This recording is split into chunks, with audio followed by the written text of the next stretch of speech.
بسم الله الرحمن الرحيم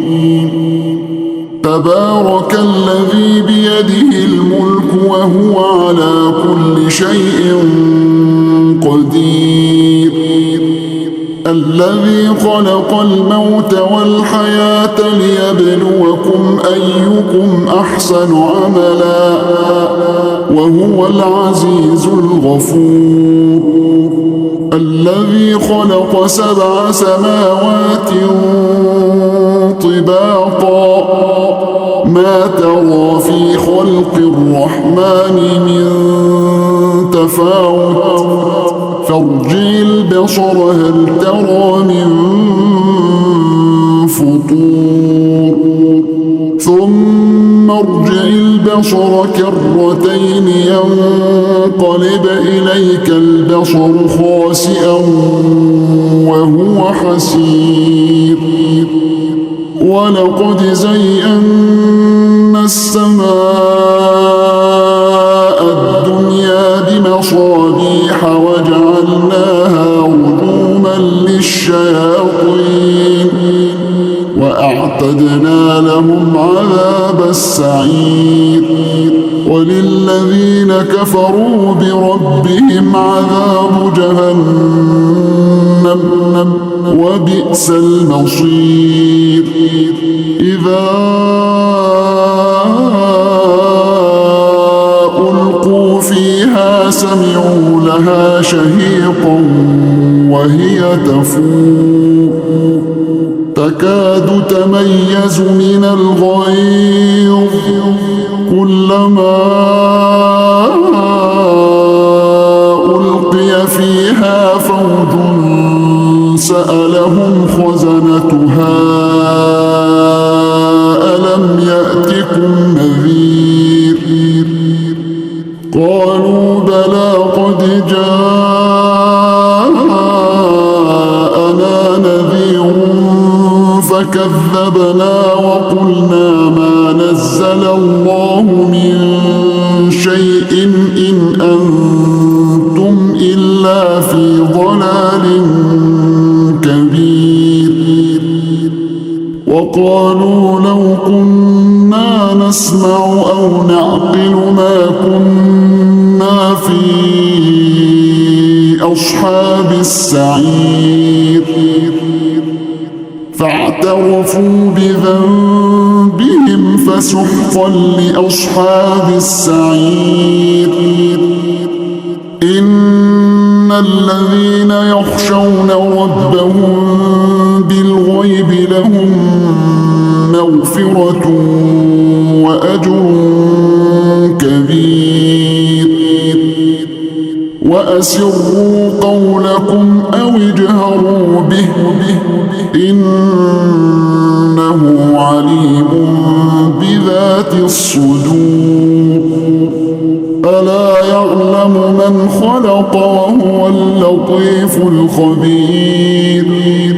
هو الذي جعل لكم الأرض ذلولا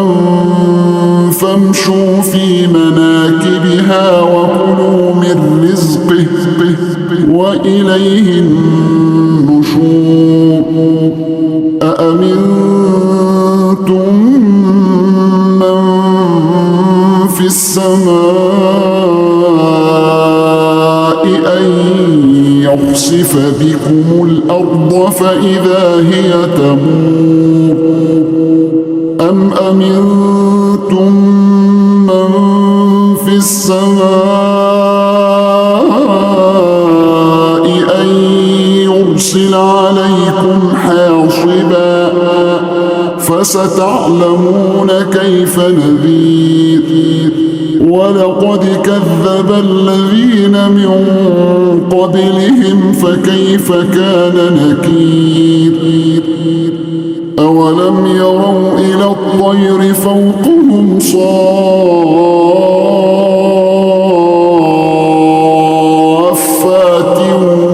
ويقبضن ما يمسكهن إلا الرحمن إنه بكل شيء بصير أمن هذا الذي هو جند لكم ينصركم من دون الرحمن إن الكافرون إلا في غرور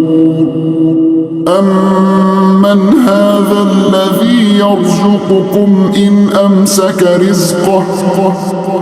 بل لجوا في عتو ونفور أفمن يمشي مكبا على وجهه أهدى أمن يمشي سويا على صراط مستقيم قل هو الذي أنشأكم وجعل لكم السمع والأبصار والأفئدة قليلا ما تشكرون قل هو الذي ذرأكم في الأرض وإليه تحشرون ويقولون متى هذا الوعد إن كنتم صادقين قل إنما العلم عند الله قل إنما العلم عند الله وإنما أنا نذير مبين فلما رأوه زلفة سيئت وجوه الذين كفروا وقيل هذا الذي كنتم به تدعون قل أرأيتم إن أهلكني الله ومن معي أو رحمنا فمن يجير الكافرين من عذاب أليم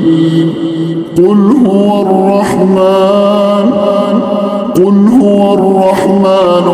آمنا به وعليه توكلنا فستعلمون من هو في ضلال مبين قل أرأيتم إن أصبح ماؤكم غورا قل أرأيتم إن أصبح ماؤكم غورا فمن يأتيكم